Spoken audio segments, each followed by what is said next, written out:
ওয়া ইন্নাকা লাআলা খুলুকিন আযীম।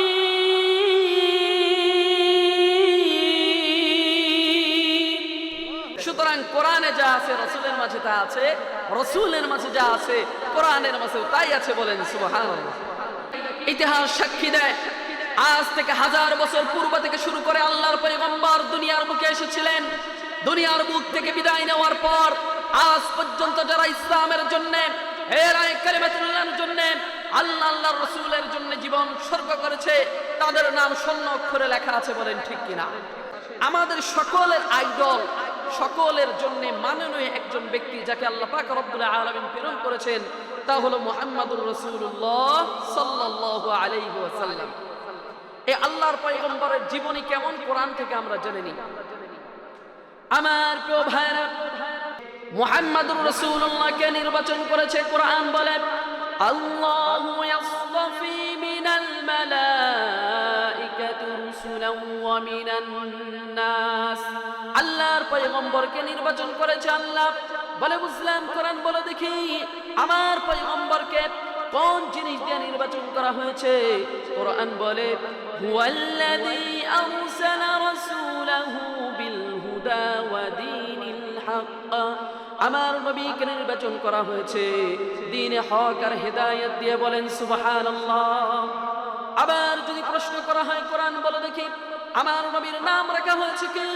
কোরআন বলে মুহাম্মাদুর রাসূলুল্লাহ। আমার নবীর নাম রাখা হয়েছে মুহাম্মদ।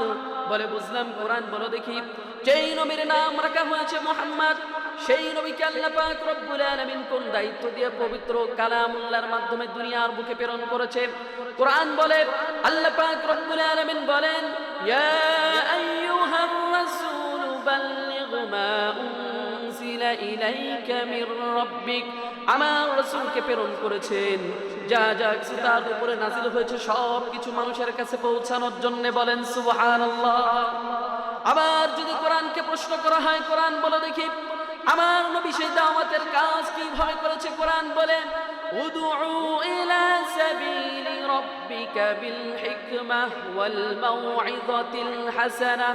আল্লাহর পয়গম্বর দাওয়াত প্রদান করেছে হিকমতের সাথে। বলেন সুবহানাল্লাহ। আবার যদি প্রশ্ন করা হয়, কোরআন বলে দেখি এই দাওয়াতের কাজ করতে গিয়ে বিশ্বনবীর উপরে কাফেররা যে ষড়যন্ত্র করেছে, এই ষড়যন্ত্র থেকে বিশ্বনবীকে রক্ষা করেছে কে?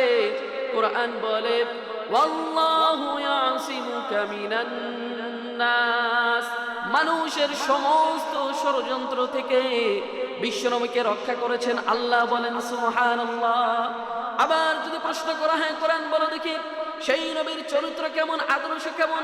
কোরআন বলে ওয়া ইন্নাকা লাআলা খুলুকিন আযীম।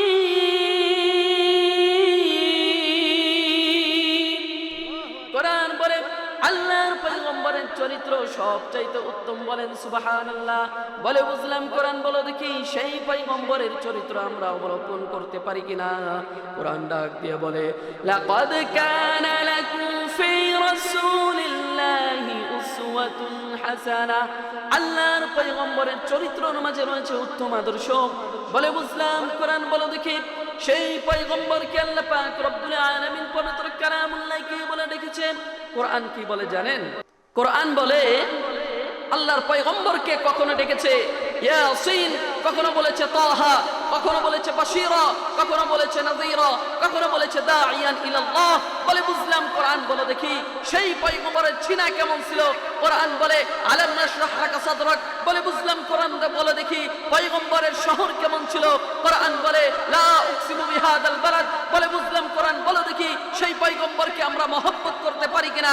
কোরআন বলে কুল ইন কুনতুম তুহিব্বুনাল্লাহ ফাত্তাবিউনি ইউহিব্বুকুমুল্লাহ। আল্লাহ নিজে বলেছেন আমাকে চাইলে আমার নবীর অনুসরণ করো, তাকে মহব্বত করো। বলে বুঝলাম, কোরআন বলে দেখি আল্লাহর পয়গম্বরকে মহব্বত করলে আমাদের ফায়দা কি, লাভ কি? কোরআন বলে ওয়া ইয়াগফিরু লাকুম যুনুবাকুম, তোমাদের গুনাহগুলোকে ক্ষমা করে দেওয়া হবে। বলে বুঝলাম, বললাম কোরআন এক কথায় উত্তর দাও, মা আতাকুমুর রাসূলু ফাখুযু ওয়া মা নাহাকুম আনহু ফান্তাহু। আল্লাহর রাসূল যা বলেছেন তাই মানলাম, যা থেকে নিষেধ করেছে তাই থেকে দূরে থাকলাম। তাহলে আমাদের ফায়দা কি, আমাদের লাভ কি? কোরআন বলে জান্নাতুল ফিরদাউস নুজুলা, মৃত্যুবরণ করতে দেরি হবে, জান্নাতুল ফিরদাউস পাইতে দেরি হবে না। বলেন সুবহানাল্লাহ। আমার প্রিয় ভাইরা, এইটা ছিল পবিত্র কালামুল্লাহ থেকে আল্লাহর পয়গম্বরের জীবনী, চরিত্র, আদর্শ। বলেন সুবহানাল্লাহ।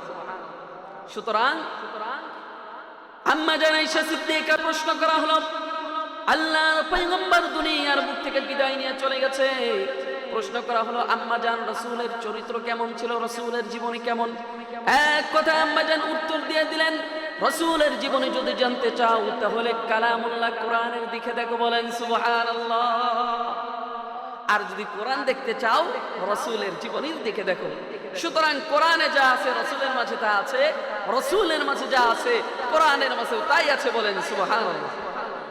আমার প্রিয় ভাইরা, এই জন্য আল্লাহর পয়গম্বরকে মহব্বত করার দরকার আছে না নাই? আল্লাহর পয়গম্বরকে যদি আমরা মহব্বত করি, আমরা যদি ভালোবাসি, তাহলে আমাদের লাভ কি, ফায়দা কি? ইতিহাস সাক্ষী দেয়, আজ থেকে 1000 বছর পূর্ব থেকে শুরু করে আল্লাহর পয়গম্বর দুনিয়ার বুকে এসেছিলেন। দুনিয়ার বুক থেকে বিদায় নেওয়ার পর আজ পর্যন্ত যারা ইসলামের জন্য, হেরায়ে কালিমাতুল্লাহর জন্য, আল্লাহর রাসূলের জন্য জীবন উৎসর্গ করেছে, তাদের নাম স্বর্ণ অক্ষরে লেখা আছে। বলেন ঠিক কিনা? আমার প্রিয় ভাইরা, আর যারা রাসূলকে ফলো না করবে, বর্তমান খেলোয়াড়দেরকে ফলো করবে, বর্তমান যারা সমাজে প্রসাধনী ব্যবহার করে তাদেরকে ফলো করবে, তাদের স্থান হবে আবু জেহেল, আবু লাহাবের ন্যায়।